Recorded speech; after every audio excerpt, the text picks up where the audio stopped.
Hi there. Many of you have heard about Amelia Earhart and her mysterious disappearance.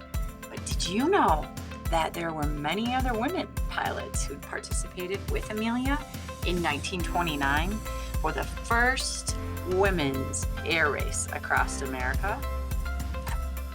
This was not just any air race. Their mission was a thrilling, treacherous journey full of skepticism, danger, sabotage, deceit, uncertainty, exploitation, and exhilaration. The race had a large purse, which made many people, both pilots and the public, interested in this race. In this book, Born to Fly, the first women's air race across America by Steve Shankin and illustrated by Bijou Carmen, you will be intrigued by this adventure. Steve Shankin is a nonfiction author, and all the books he writes are high adventure and page-turning adventures that you will love. You may like this book if you like other books that have great action stories, either nonfiction or fiction, amazing stories in them, fast-paced adventures. Some other books written by Steve Shankin are Bomb, Undefeated, the story of Jim Thorpe, the Port Chicago 50, Guys Read series by John Scieszka. You might like this book if you like those books. I'm going to read a short passage for you out of this book. On August 17th, the day before the start of the Women's Air Derby, pilots and race officials met in a hangar at Clover Field to review the route and go over the rules.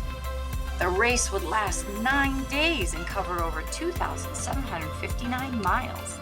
The pilots would head southwest from Santa Monica, fly over the desert and mountains of Arizona and New Mexico, race across the vast spaces of Texas, turn north, speed over the plains of Oklahoma and Kansas, turn east and cross Missouri, Illinois, and Indiana, and finally slice northeast through Ohio to the shores of Lake Erie and the finish line in Cleveland.